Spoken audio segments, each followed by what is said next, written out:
So I want to thank everyone for coming today to today's webinar. We're going to be talking today about, I'm coming to you actually live from my office in downtown Tampa. We're going to be talking today about emotional wounds. You know, we all have these emotional wounds. We all have things that have happened to us in our past.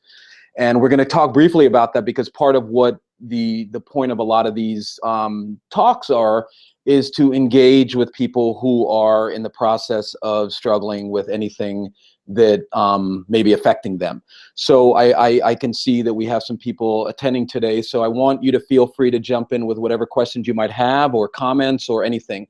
But I want to talk briefly about, before we go into questions or whatever, I want to talk briefly about what an emotional wound is and what an emotional wound isn't. So first off, everybody has them. Everybody has emotional wounds. Everybody has aspects of their personality or things from their past that are affecting them in one way or another.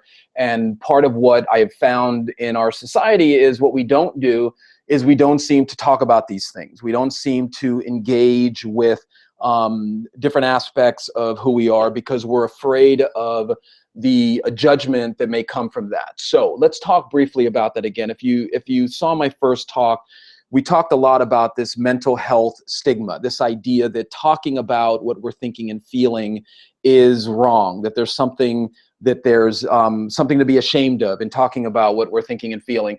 When in reality, the reason we have the kind of society we have is because people aren't actively treating their emotional wounds and aren't actively working on how they're thinking and feeling. So they keep these things inside and they don't talk about them. So I see we're getting a question here. So the question is, what do I do about that? So how I would briefly answer that is, the first thing to do about any kind of an emotional wound that you're having is to accept it, is to actually look at it from the point of view of, if I had a cut on my arm, if I had a cut on this arm and there was a wound, me not accepting it, me not working on it, is going to cause the wound to probably get infected. So if we don't accept that we have this emotional wound, then we're not going to be in a position of working on it, because part of what emotional wounds feed off of is not being accepted, not being able to allow ourselves to feel what we're feeling out of a fear of being judged.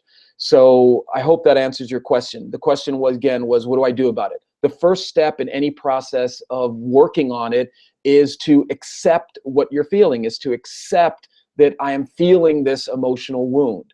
Why is that important? Well, again, whatever we don't accept, we can't work on. And I don't know how you were raised. I know, when I look back on some of the things how I was raised and how a lot of my friends and colleagues and clients were raised, a lot of us were raised with a lot of shame. We were raised to feel ashamed of how we were thinking and feeling, how, men are continually told, man up, don't feel what you're feeling. Don't show weakness. Don't, in a worst case, a lot of men are told, don't act like a woman, as if acting like a woman is the worst possible thing for somebody to think about it. And when we're told this as men, we learn to keep our feelings and emotions inside of us to the point where we don't even allow ourselves to feel what we're feeling, because we expect to not have to be, we expect to not be accepted by it. So a lot of times I hear from clients that they've let this emotional wound fester and get more and more infected because they're afraid of being judged. They're afraid that either somebody in their life or somebody that they truly care about is going to be judging them negatively. And in turn, what happens is those wounds never get worked on. So let's talk a little bit about the difference between an emotional wound and an emotional scar.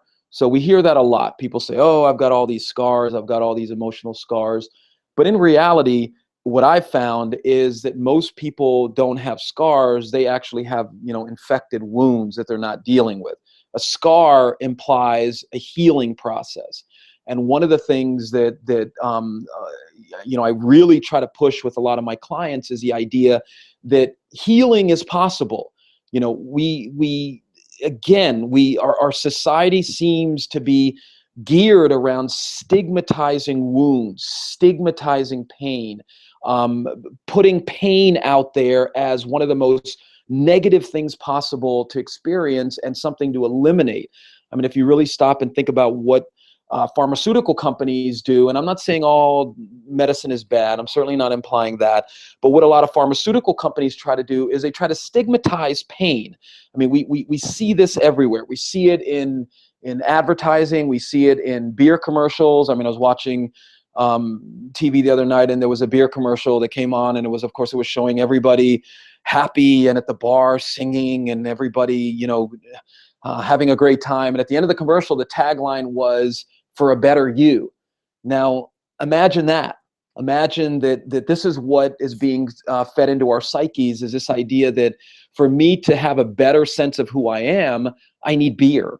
And again, I'm not stigmatizing all medicine. All I'm trying to point out is that a lot of the wounds we feel can be worked on with either low doses of medication or no medication at all by a process of talking things out. And I know if you saw my first webinar, you know that I was really pushing the idea that talking things out is one of the keys. Now, let me explain how that works with an emotional wound. So imagine, for example, you have a wound on your arm or your leg or whatever, and it begins getting infected.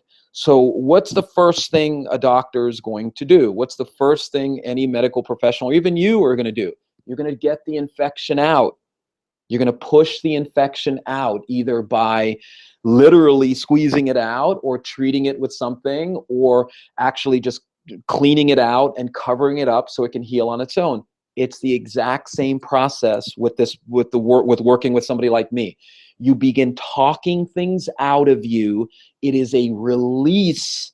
It is a mechanism by which you release a lot of these things going on inside of you, and then subsequently you begin to feel better. So I see a question coming in, and the question is, but you know, therapy, or we're talking to somebody like me, is really expensive. How much does it cost?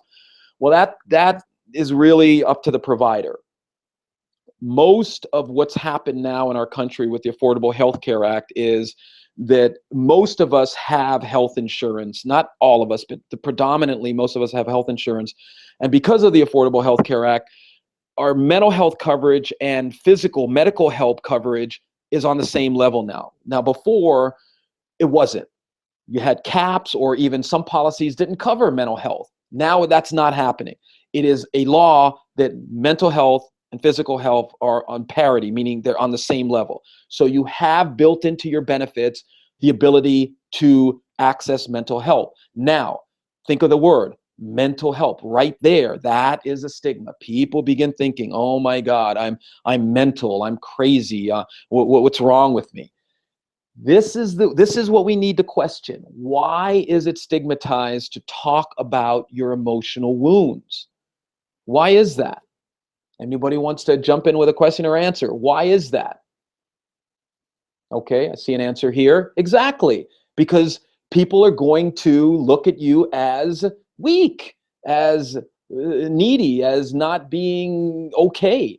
And what happens is that the more we allow ourselves to feel that there's something wrong with us, the more we allow ourselves to feel that we are experiencing something that is negative, we don't work on it. And what I can guarantee you is this: if we had a society of people talking about how they're thinking and feeling, if we had a society of people actually openly engaging with how they're thinking and feeling, we would have a totally different society. I posted something on my Facebook page yesterday or the other day where it said, if you're feeling emotional pain, it's a sign that you're emotionally healthy. Now, what do I mean by that? Well, think about it. People who can't feel, are they healthy? So no. So if you're feeling emotional pain, if you're feeling sadness, if you're feeling happiness, those are emotions. If you're feeling even negative emotion, if you're feeling negative emotion, that's a sign that you're healthy. That's a sign that you have emotions. And it doesn't take a doctoral degree to understand that Having emotions is better than not having emotions. Unemotional people can pick up a gun, go into a school, and start blowing people away, can go into a mall and start shooting innocent shoppers. Those are people who don't have emotions. So having emotions is a healthy thing, but we live in a society that stigmatizes emotional wounds. We don't want to deal with how we're feeling. So I see another question coming in. The question is, well, how do you, basically the question is, how do we treat the emotional wound? What's the option? Well, there are many options. What I try to help people do, like I talked about before, is a form of cognitive behavioral psychology where the person begins seeing how they were conditioned, seeing how they were originally affected by the wound, and working through some of the belief system. There's another form of therapy called psychodynamic therapy. And psychodynamic therapy is the idea that you help your client go back into the emotional wound, reprocess it, rework it, work through it, talk it out, deal with the pain, and then they're able to then deal with it from a much stronger, much more empowered level. So the one way you can ask yourself whether or not you have untreated emotional wounds is, can you talk about it? If you cannot talk about something from your past, it's painful. If someone brings it up and you say, oh, no, I don't want to talk about it. Or if you in your mind say, oh, I'm trying not to think about it, I don't want to think about that, then odds are you are still feeling the effects of that emotional wound. So let's talk about that. One of the main ways that emotional wounds stay infected is by how you relate to the pain. So if you relate to your painful memories in a way, either through avoidance, through shame, hating how you feel, whatever it may be, the emotional wound is going to stay infected. It's going to stay untreated. Because if you think about it in terms, again, of a physical wound, if you have a physical wound, if your knee hurts, or if you're in a car accident, or if you break your leg, or whatever it may be, if you don't treat that, then it's not going to heal. It's not going to be able to heal in a way that helps you gain strength from it. And this is another aspect of why people don't treat their emotional wounds, is because they genuinely feel that that emotional wound is never going to heal, is never going to get better. So it's better just to not think about it. I hear that a lot. Oh, I try not to think about it. I try not to think about it. But trying not to think about something is a recipe to think about it. I mean, again, if I asked you right now, don't think of a pink elephant. Do not think of a pink elephant. Listen, whatever you do, don't think of a pink elephant. Seriously, don't think about it. Do not, listen, stop thinking about don't think about the pink elephant. Obviously, you're now thinking of a pink elephant, or you're trying not to think of a pink elephant, which sets you into conflict with that thought. So one of the things that we hear in our society a lot, or in the media, is PTSD. So what is PTSD? Post-traumatic stress disorder. Okay, PTSD.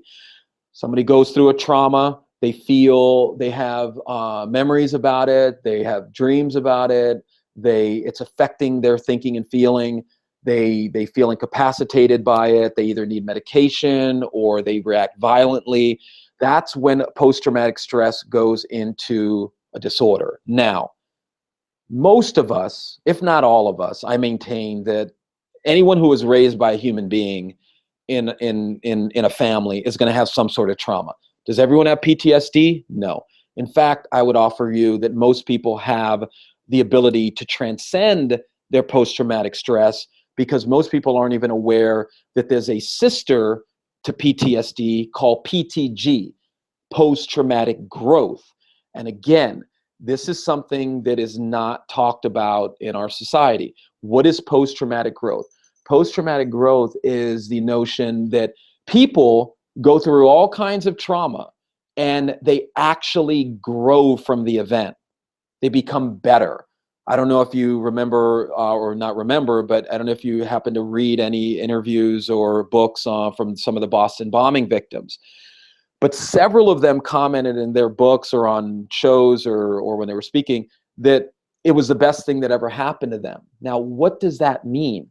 How can losing your leg, how can losing a child, how can some trauma to that degree be framed as the best thing that ever happened to them. Well, what they talk about is that they actually feel that the event, that the trauma has helped them grow. So one of the things you'll find in working with somebody like me is they'll help you go from post-traumatic stress to post-traumatic growth by how you're relating to what you went through. So I see a question coming in. The question is, can everyone do that? Well, again, I maintain, yes. I maintain that we are all capable of healing. We all are capable. We all have the ability to heal. We don't have to focus on if I get a cut, oh, I got to heal. We all have the capacity to heal. But we don't focus on that. We focus on our illness. We focus on our disease. So a lot of people think, oh man, I had some kind of sexual trauma as a kid, and that affects my ability to be intimate with either my wife, boyfriend, girlfriend, whatever. So I'm always going to be like that. And what I'm finding is that the more we reinforce to ourselves that we're always going to be a certain way, the more we're likely to be that way. So the way we relate to what we're thinking and feeling affects how we think and feel. And that's called framing. So framing is the idea that whatever I put a frame around is how it feels. So if I'm framing my day-to-day, I talked about in my last seminar, if I hate my job, if I hate the work I do, then that's going to affect how I feel. And that's straight cognitive behavioral. Cognitive is my thinking, affects my behavior. So one of the things you'll find in working with somebody like me is that you will be in a situation where you're intensely focused on what you're thinking and feeling to the point where you can't escape how you're thinking and feeling. The problem with most self-helps and most, these speakers who promise, oh, instant change and just come to my seminar and spend $500 and you'll be changed for good is, yeah, you feel good for a little while. Yeah, definitely. It's like, you drink a shot of alcohol, you're going to feel it. But what happens in time? You revert back to those conditioned habitual thinking patterns. And for those to break, it usually takes a specific amount of time and concentrated work to access your healing capacity to start overriding some of that. So see another question coming in. These are great questions. Keep them coming. How long does that take? Well, they did a meta-analysis once. So a meta-analysis is an analysis of a whole bunch of analysis, a whole bunch of studies. And in this meta-analysis, they found that after 3 to 6 months of intensely working on what you're thinking and feeling, you begin 75% of the people who these studies found, 75% of people found that their symptoms were drastically reduced. Now that's 75%. Imagine if a pharmaceutical company could post those kinds of results, 75%. But the problem is that most people don't believe that they can make changes. Most people don't believe that their wounds can heal. And this is what I guarantee you, okay? Whatever we believe affects the outcome. However we believe affects the outcome. So think about this for a second. There's this thing called the placebo effect. What's the placebo effect? Well, if someone believes a sugar pill is going to help them, guess what happens? It starts helping them. I think the latest study on one of the drugs called Paxil, which is an antidepressant, you can look all this up online. The latest study showed that the placebo effect, meaning the fake pill and the actual medication, were almost at the same level now. So the sugar pill was effective as the actual drug. Does that mean Paxil is bad and don't take it? No, that's not what I'm saying. I'm saying we need to question what we're believing about our capacity to heal. Because I maintain that, yes, everybody has the capacity to heal at some level. There's the placebo effect. Excuse me. There's the nocebo effect. The nocebo effect is the opposite of the placebo effect. Excuse me. In the nocebo effect, they actually gave people their medications, but told them it was a sugar pill. And guess what happened? Their medication stopped working a lot of times. Now, why is that? Why is it that just because the person believed that they were now taking a sugar pill, did their medication stop working? Belief. But see, most people don't believe that they can heal. And that's what prevents them from accessing services like mine, because there's this stigma, which we need to question, that if we don't question, we're complicit in, we're actually part of the problem, because we're saying, oh, no, no, no, no. I'm just going to suffer in silence. I'm going to keep my emotional wounds to myself, and I'm not going to work on it. Get this. They did a placebo knee surgery once. So what does that mean? How did they do a placebo knee surgery? Well, they took a group of people, and look all this up online. Type into Google, placebo knee surgery. You'll see it. They took a group of people who needed knee surgery. Now, this wasn't, I tore my ligaments in my knee, and that's not what I'm talking. We're talking about that kind of degenerative knee pain that just happens over time. They took a group of people who had the same type of knee pain. They put them in a group. They had an actual procedure, by the way, and they really had sold them on it. And there was a cutting edge procedure, but they told them, oh, you guys are going to be on the cutting edge of this. We're getting great results of this. It's free. We just want to see how it works for you. So they all believed they were going to get the surgery. Now, how do they pull this off? This is where the people who put together the study took a lot of flack. Is they didn't tell half the group that they weren't going to get the surgery. So how did they pull that off? Everyone had everything exactly the same. Operation day, operating room, incision, but half the group had only the incision and half the group had the actual procedure. Sewed it up, rehab, 6 to 8 weeks later, they interviewed them. I think it was 60%, I don't have the exact study in front of me, but 60 to 70% of the people who didn't get the surgery said, oh yeah, knee pain's fine, knee's better than ever, couldn't be better. Now why? Why is that? Why is it that people are reporting that their knee feels better after they do not have a surgery? Belief. So, this is my challenge to you. What do you believe you're capable of doing with your emotional wounds? Are you believe that they are always going to be there, that they're never going to be healing, that I'm always going to be relegated to feeling the way I feel? And that belief system keeps you from working on it. So what I encourage everybody to do with these talks is to just think about how you relate to yourself internally. How do you relate? So we hear, and I'm going to do another seminar on self-talk at some point, but self-talk, how do I relate to myself about how I'm thinking and feeling? How do I talk to myself? Do I tell myself over and over that there's something wrong with me? I'm pathetic. I'm this emotionally wounded individual incapable of having a relationship. No one's going to love me. Imagine talking to yourself like that. And a lot of times we're not even aware of that. We're not even aware of that. I'm actually writing a book now about working on your relationship with yourself, how to improve the way you relate to you. And what I found is that the way people talk to themselves affects their ability to heal, affects even their belief that it's possible to heal. And that is one of the main things that prevents people from working on their emotional wounds, is the fear of judgment, the fear of how it's going to be perceived by other people. If you say to somebody, oh yeah, I'm talking to somebody about some of the stuff I went through, and oh my God, what are they going to think of me? What are they going to think of me? Well, what are they going to think negatively? Or they're going to negatively judge me?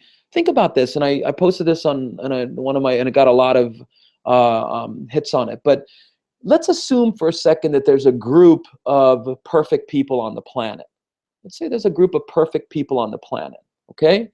Because none of us are perfect, but let's assume for a second there's a group of perfect people on the planet. How would they be judging you? Feel free to answer. Anybody wants to shoot an answer? How would they be judging you? Well, here's an answer. They'd be judging me perfectly. Would they? You think? Think about it for a second. If there was a group of perfect people on the planet, they wouldn't be judging you. They wouldn't be judging you. They certainly wouldn't be judging you as, oh, look at him. He's got a bald head, or he's or this or that, or they wouldn't be judging you. They would be they wouldn't be judging you. And we just had somebody chime in. Thank you. Do perfect people judge? That's a great question. Think about that for a second. Would a perfect person be judging someone else negatively? I maintain no.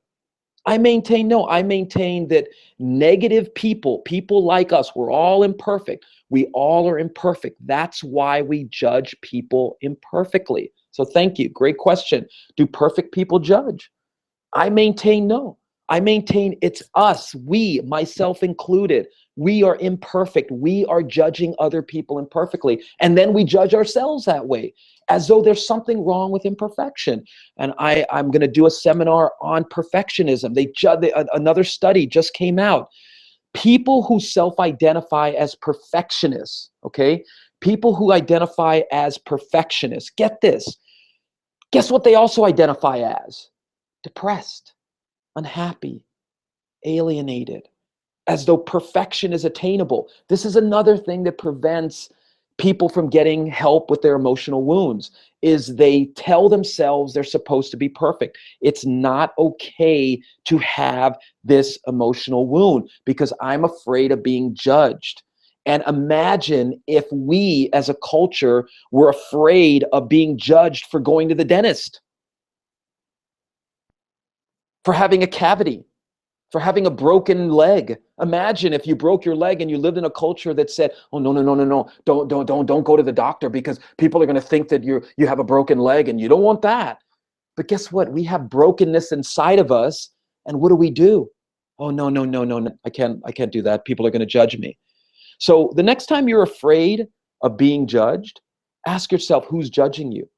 Ask yourself, what kind of person am I allowing myself to not access healing? Because people in my field, people who do what we do for a living, we are very well trained. We are very experienced helping people heal.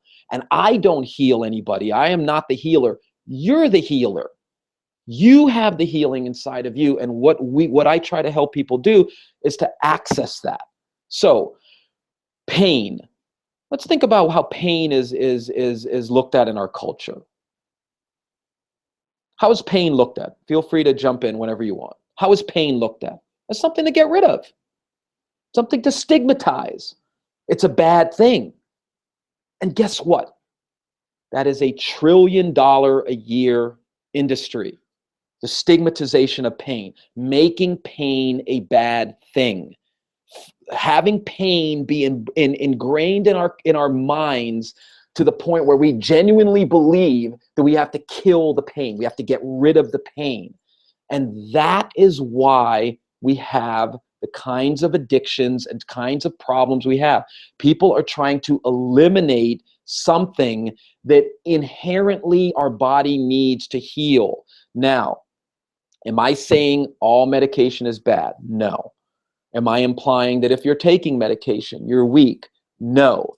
I'm saying that taking medication is one small sliver of how we heal as people. I mean, think about this for a second.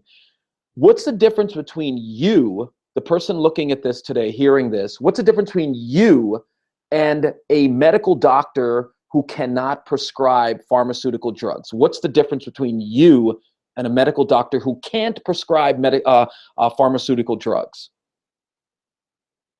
A couple $100,000 in student loans, a degree. That's really the only difference, because what can a medical doctor do if they can't prescribe medicine? But we're not thinking about this. We're not asking ourselves as a culture, why do we rely on external things to heal us? Why are we so convinced that external forms of healing are the only way to heal?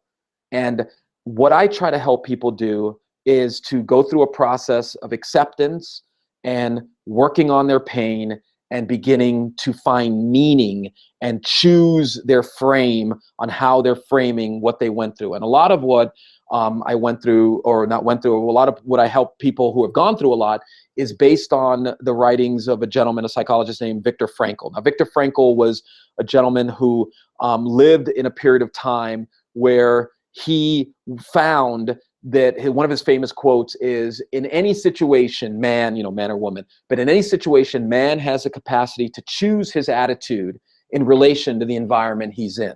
So here's a guy saying that in any situation, man has a capacity to choose his attitude. Now, where do you think he came up with that? Someone shoot me an answer. Where do you think he came up with this idea that in any situation, man has a capacity to choose his attitude? Well, here's one. Prison. Close. Good guess. Anybody else? When he was unemployed. That's a good guess. No.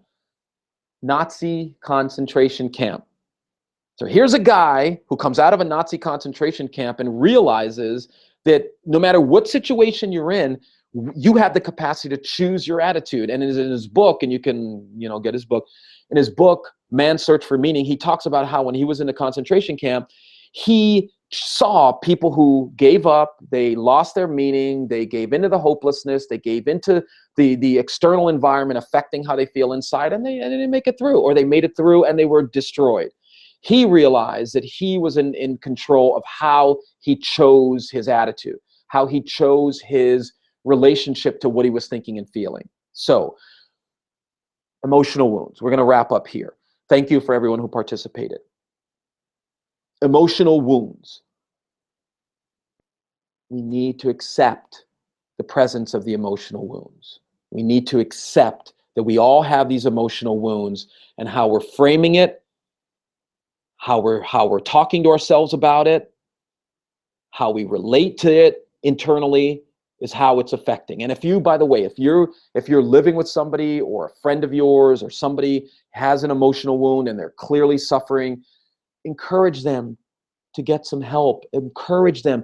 You can't do it for them. You can listen to them and be there and support them and let them cry with you. Sure, those are great things, but you cannot. It's like a surgeon telling me how to do brain surgery or heart surgery. I don't know how to do that. I can sit with my friend who is worried or feeling bad about their physical disease, but I'm not trained to do that. Encourage them to get the help. Encourage them to talk things out, to not believe that they have to suffer in silence. So the first step in this process is accepting your emotional wound, accepting it. It's okay. It's okay that you have that. Not beating yourself up, not telling yourself you're pathetic, not telling yourself there's something wrong with you. Not saying to yourself over and over, oh man, how sad is it that I have this emotional wound? So talking to yourself in a way that infects it. So we're going to wrap up here. If anyone has any questions, feel free to send them through. I want to thank everybody for coming. Okay, here's a question. Well, the question is, how do I access help? One of the best ways to access help is type into your area, go into Google or some search engine and type in counselor or psychologist Tampa. If you type in psychologist Tampa, you'll come to my website. If you go to type in depression help, type in whatever you want, and just start seeing who's out there. Call up a provider.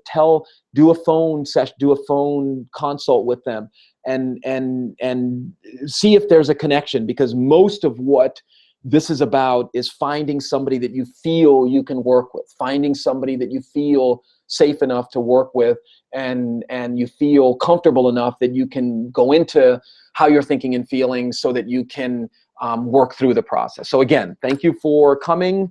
If there are any other questions, thank you. I appreciate that. That was nice. Thank you for coming. I'm going to be doing way more of these. I think the next one is going to be kind of breaking down the tools for self-talk and how that affects us. But again, I just want to leave you guys with this last thing. Don't suffer in silence. I mean, again, looking at Robin Williams and people like that, don't get yourself wrapped up in your mind thinking, it's so pathetic, it's so sad that I'm like this. Don't treat yourself in a manner that is not, that you wouldn't treat somebody else. Don't talk to yourself the way you wouldn't talk to somebody else. It's okay. We all have emotional wounds. Keeping them inside is not going to help them heal. So I hope, me being positive, if this seminar helped you believe that it's okay and you're going to access help, great. Please do, because there's no reason for good people to suffer in silence with the idea that there's something wrong with them for feeling what they feel. So thank you for attending. If there are no other questions, again, thank you for everyone that came today. We'll look out for some more and we'll go from there. Again, this is Dr. Stephen Walker, and feel free, I'll be posting this on Facebook if you have any other questions, or feel free to add comments, and hopefully I'll see you again. Okay? Take care. Have a great day.